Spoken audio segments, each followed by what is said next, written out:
2021 성경일독 챌린저스 여러분 안녕하세요. 해화동교회 장혜원 사모입니다. 사순절에는 복음서 4권을 깊이 있게 묵상하면서 통독하는 시간을 갖도록 하겠습니다. 신약 성경은 마태복음에서 시작하는데요. 우리가 왜 마가복음부터 읽기로 했을까요? 네, 바로 정답입니다. 마가복음이 4개의 복음서 중에서 가장 먼저 쓰여진 책이기 때문입니다. 그래서 4복음서 중 가장 장수가 짧고 메시지가 간결하다는 특징이 있습니다. 마가복음의 저자는 마가입니다. 마가는요, 초대교회에 걸출한 전도자였던 사도 바울 그리고 바나바와 함께 전도 여행을 떠났던 인물이기도 합니다.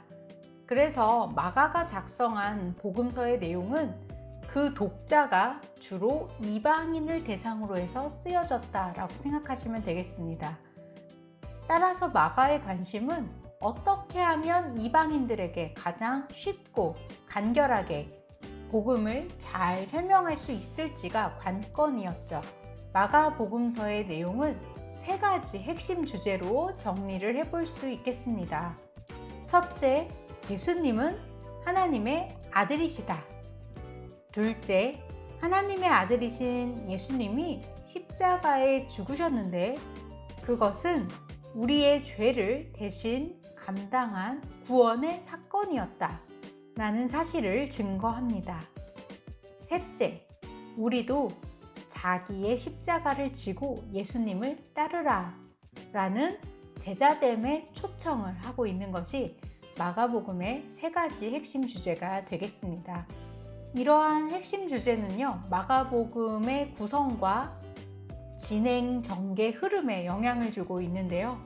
마가복음 1장부터 8장까지의 내용은 예수님이 행하셨던 다양한 이적, 기적에 관련된 이야기들이 계속 나열되어 나오고 있습니다. 한마디로 마가복음의 앞부분은요, 예수님이 바로 하나님의 아들이시다라는 것을 증거하는 그 근거들을 소개하는 내용이라고 보시면 되겠어요.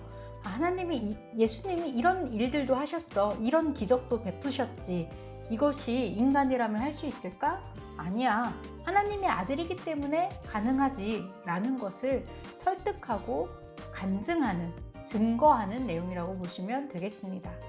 그럼 마가복음 9장부터 마지막 16장까지의 내용은 바로 그 하나님의 아들이신 예수님께서 우리의 죄 때문에 대신 십자가에 달리시는 그 이야기를 나열해 갑니다.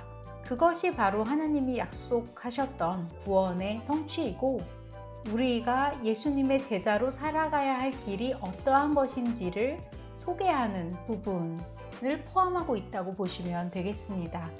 여기까지 마가복음의 내용을 아주 짧고 간단하게 제가 소개를 해드렸는데요. 지금부터 마가복음을 읽어 나가도록 하겠습니다. 그 전에 오늘도 마가복음에서 빼놓을 수 없는 우리의 암송 과제가 있습니다.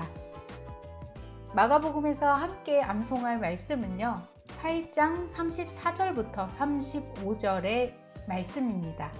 오늘도 먼저 성경책을 같이 보고 읽고 그 다음에 암송을 해보도록 하겠습니다. 누구든지 나를 따라오려거든 자기를 부인하고 자기 십자가를 지고 나를 따를 것이니라.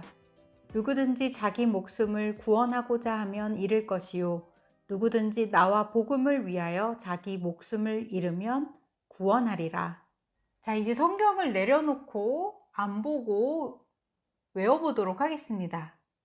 누구든지 나를 따라오려거든 자기를 부인하고 자기 십자가를 지고 나를 따를 것이니라. 누구든지 자기 목숨을 구원하고자 하면 잃을 것이요 누구든지 나와 복음을 위하여 자기 목숨을 잃으면 구원하리라.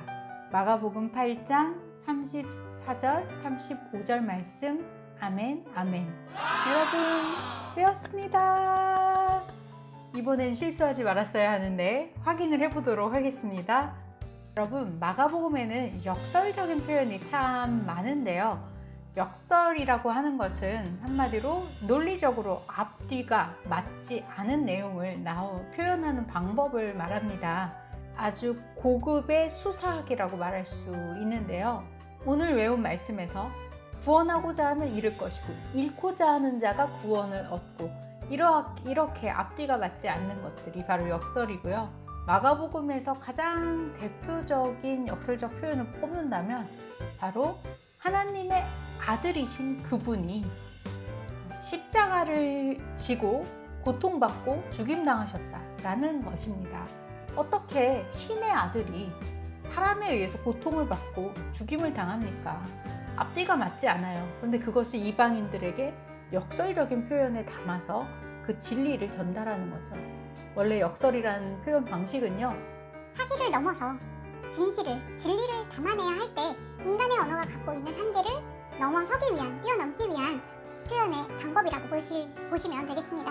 이 마가복음 가이드 영상을 준비하면서 제 마음속에 떠오른 시가 한 편이 있는 여러분과 나누어 보고 싶습니다. 바로 윤동주의 십자가라는 시인데요. 4번째와 5번째 연을 잘 깊이 읽어보시고 여러분도 묵상해 보셨으면 좋겠습니다. 괴로웠던 사나이, 행복한 예수 그리스도에게처럼 십자가가 허락된다면 괴로웠던 사나이가 어떻게 행복한 예수 그리스도일 수 있을까요? 논리적으로 맞지 않은 수사이지만 역설을 통해 이러한 진리를 깨달은 윤동주 시인은 시의 끝부분에서 자기 자신도 자기의 십자가를 달게 지고 싶다, 그렇게 살아가겠다라고 다짐하고 적용하고 있습니다. 기독교인의 세계관을 잘 보여주는 그러한 작품이고 그러한 시를 많이 창작한 윤동주 시인인데요. 여러분도 오늘의 암송 말씀을 외워보시고 또 앞으로 마가복음을 읽어 나가시면서 예수님의 구원의 의미와 우리가 스스로 감당해야 할 십자가가 무엇인지를 깊이 묵상해보는 시간을 가지시면서 성경 읽도 성공하시기를 응원하겠습니다. 그럼 2021 챌린저스 여러분, 2번째 책 마가복음도 파이팅!